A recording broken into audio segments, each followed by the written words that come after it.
میت کو پڑھ کر بخشنا۔ میری والدہ کا جنوری میں انتقال ہوا تھا، ہم ان کے لیے کیا کیا صدقہ جاریہ کر سکتے ہیں؟ نیز کیا ان کو کچھ پڑھ کر بخش سکتے ہیں؟ یہ کہاں تک صحیح ہے اور کیا اس کا ثواب میت کو پہنچتا ہے؟ مسز عمر ریاض سے۔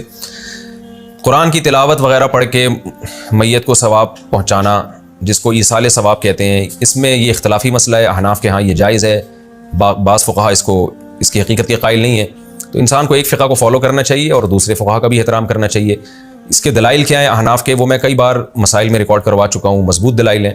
لیکن اتنی بات تو بہرحال ثابت ہے کہ اتفاقی چیز کیا ہے، وہ یہ ہے کہ پیسوں کا صدقہ کیا جائے۔ اس میں تمام فقہا کا اتفاق ہے کہ اس کا ثواب میت کو، جو بھی یعنی معتد بھی فقہا ہیں جو ان کا اتفاق ہے کہ اگر آپ پیسے صدقہ کرتے ہیں یا کوئی کنواں کھدوا دیتے ہیں یا کوئی اور صدقہ جاریہ کا انتظام کرتے ہیں تو اس کا ثواب تو بہرحال یقینی پہنچتا ہے۔ اور حدیث میں بھی یہ چیز منصوص ہے۔ نبی صلی اللہ علیہ وسلم سے ایک صحابیہ نے پوچھا میں اپنی ماں کی طرف سے صدقہ کرنا چاہتی ہوں، افاتصدق عنہا ان امی توفیت عنی، میری ماں کا انتقال ہو گیا ہے، افاتصدق عنہا، کیا میں ان کی طرف سے صدقہ کروں؟ آپ نے فرمایا ہاں۔ تو اس لیے زیادہ فوکس جس چیز کو کرنا چاہیے وہ ہے پیسے صدقہ کریں اپنی والدہ کے لیے، اور کوئی مدرسہ بنا دیں، مسجد بنا دیں، یا مسجد میں تعاون کر دیں، یا مدرسے میں تعاون کر دیں، یا یتیم خانے میں تعاون کر دیں۔ اس طرح سے کوئی بھی صدقہ جاریہ ہو، یا ویسے ہی کوئی صدقہ کسی غریب کی مدد، اور دل میں نیت کر لیں کہ اس کا ثواب میری والدہ کو پہنچے، تو یہ انشاءاللہ آپ کی والدہ کو ثواب پہنچے گا۔ میں بھی دل سے دعا کرتا ہوں اللہ تعالیٰ آپ کی والدہ کی مغفرت فرمائے اور ان کے درجات کو بلند کرے۔ قرآن بخشنے کا طریقہ کیا ہے؟ قرآن مجید بخشنے کا صحیح طریقہ کیا کہتے ہیں کہ پہلے الحمد شریف پڑھے گا، پھر حمد و ثنا کرے گا، پھر تینوں قل پڑھے، پھر اس کے یہ کہے کہ اس کا ثواب ہمارے نبی صلی اللہ علیہ وسلم کو اور اس کے بعد حضرت آدم سے لے کر قیامت تک آنے والے تمام انسانوں کو پہنچائے، پھر آخر میں جس کے لیے قرآن پڑھا گیا اس کا نام لے کر بخش دے۔ کیا یہ طریقہ صحیح ہے؟ آفرین انڈیا سے۔ دیکھیں، قرآن بخشنے کا کوئی مخصوص طریقہ صحابہ سے ثابت نہیں ہے، صرف اتنا ثابت ہے کہ نبی صلی اللہ علیہ وسلم نے صدقہ کرنے کا حکم دیا ایک صحابیہ کو کہ وہ اپنی ماں کے لیے صدقہ کریں۔ تو اس سے علماء نے استدلال کیا کہ صدقہ بھی ایک نیکی ہے، تو کوئی بھی نیکی کسی کے لیے بھی کی جا سکتی ہے۔ تو بہتر تو یہی ہے کہ جس چیز کا حدیث میں صراحتاً ذکر ہے اسی کو فالو کریں، یعنی صدقات و خیرات کیا کریں میت کے لیے۔ لیکن کوئی قرآن یا کوئی اور نیکی پڑھ کے بھی اگر ایصال ثواب کرنا چاہتے ہیں تو بھی ٹھیک ہے، اس کا کوئی خاص طریقہ نہیں ہے، بس دل میں نیت کر لیں کہ اللہ اس کا ثواب فلاں کو پہنچے۔ باقی یہ جو کہا جاتا ہے پہلے الحمد شریف پھر فلاں پھر یہ، اس کا کوئی ثبوت نہیں ہے۔ کوئی بھی نیکی کسی بھی طریقے سے کی جا سکتی ہے اور دل میں یہ دعا کی جا سکتی ہے اللہ اس کا ثواب فلاں کو پہنچا دے۔ رہا یہ مسئلہ کہ اتنے ساروں کو پہنچا دے، آدم علیہ السلام سے لے کر فلاں لوگوں تک، پھر تمام پیغمبروں تک، صحابہ تک، تو یہ بھی جائز ہے کیونکہ ناجائز ہونے کی کوئی دلیل نہیں ہے۔ لیکن اس میں علماء کی دو رائے ہیں۔ بعض علماء یہ کہتے ہیں کہ ثواب تقسیم ہو کے پہنچتا ہے، تو جتنے لوگوں کو شامل کریں گے ثواب ڈیوائڈ ہو جائے گا، اور بعض کی رائے یہ نہیں کہ نہیں تقسیم نہیں ہوتا بلکہ ہر ایک کو پورا پہنچتا ہے۔ تو ان میں سے کسی بھی مسلک پہ کوئی مضبوط قرآن و سنت سے دلیل کسی کے پاس نہیں ہے کہ اللہ کی رحمت سے امید کی جا سکتی ہے کہ اللہ سب کو سارا ہی ثواب پہنچا دیں، اللہ چاہیں تو ڈیوائڈ کر کے پہنچا دیں۔ تو اس لیے کوئی ایسا خاص طریقہ نہیں ہے، جس طرح سے چاہیں کر لیں آپ۔ میرا جو اپنا معمول ہے، میں تو یہی کرتا ہوں کہ ایک تو صدقات و خیرات کو فوکس کرتا ہوں، جو میرا جو معمول ہے کہ جو میت کے لیے جو حدیث میں جو چیز منصوص ہے، جو متفق علیہ، اور اگر قرآن پڑھ کے کرنا چاہیں تو دل میں بس اتنی نیت کہ سورہ فاتحہ پڑھی یا کوئی بھی سورت پڑھ لی، اللہ اس کا ثواب فلاں کو پہنچے، تو سب طریقے ٹھیک ہیں۔ جنازے کے سامنے قرآن پڑھنے کی حقیقت۔ جنازے کے سامنے جو لوگ قرآن پڑھتے ہیں یا سورہ یاسین پڑھتے ہیں، کیا یہ عمل حدیث سے ثابت ہے یا بدعت ہے؟ عبدالصمد صاحب نے انڈیا سے پوچھا ہے۔ جنازے کے سامنے اسپیشل جنازے کی وجہ سے قرآن پڑھنا یا سورہ یاسین پڑھنا، میرے علم میں ایسی کوئی حدیث نہیں ہے۔ تو اور جب تک جنازے کو نہلایا نہ گیا ہو تو اس کے سامنے تلاوت کرنے کو فقہا نے غلط لکھا ہے، ناجائز لکھا ہے۔ تو جب تک جنازے کو نہلایا نہ جائے تو پھر نہلانے کے بعد آپ اس کے سامنے قرآن پڑھ سکتے ہیں، لیکن کوئی سنت عمل نہیں ہے۔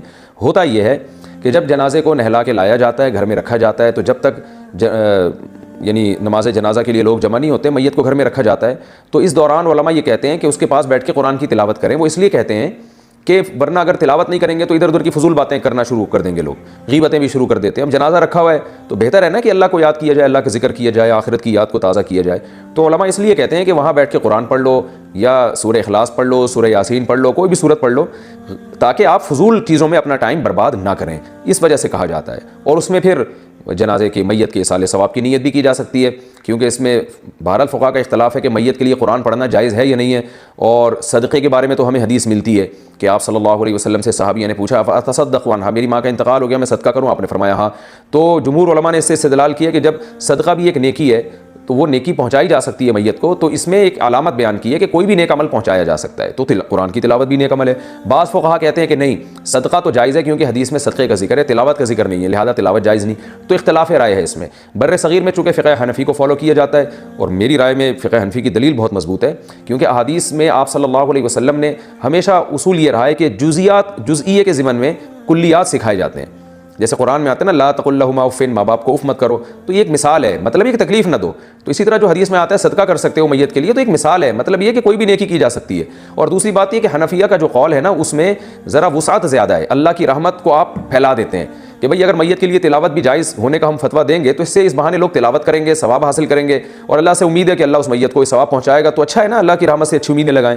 تو ویسے بھی شریعت کا مزاج ہے کہ جس چیز میں رحمت والا عنصر غالب ہو اس قول پہ آپ کو فتویٰ دینا چاہیے. یہ ہماری رائے ہے. اگر کوئی اس سے اختلاف کرتا ہے تو وہ اس کا اپنا مسئلہ ہے. تو اس لیے جنازے کے پاس قرآن پڑھنا الگ سے کوئی اس کی فضیلت ہمارے علم میں نہیں ہے حدیث میں, لیکن کہا اس لیے جاتا ہے کہ وہاں بیٹھ کے ادھر ادھر کی باتیں کرنے سے بہتر ہے کہ آپ قرآن پڑھ لیں. البتہ قرآن خوانی میت کے لیے یہ جائز نہیں ہے, کیونکہ قرآن خوانی کہتے ہیں کہ لوگوں کو قرآن پڑھنے کے لیے جمع کرنا.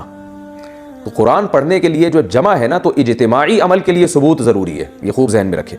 جیسے آپ اپنے طور پر 2 نفل کبھی بھی پڑھ لیں جائز ہے, لیکن اگر آپ لاؤڈ سپیکر میں اعلان کرتے ہو یا کارڈ چھپواتے ہو یا منادی کراتے ہو آؤ میں اشراق کے 2 نوافل پڑھ رہا ہوں, تمام حضرات سے گزارش ہے کہ مسجد میں آ جائیں, اب یہ اجتماعی عمل بن گیا, یہ بدعت ہو جائے گا.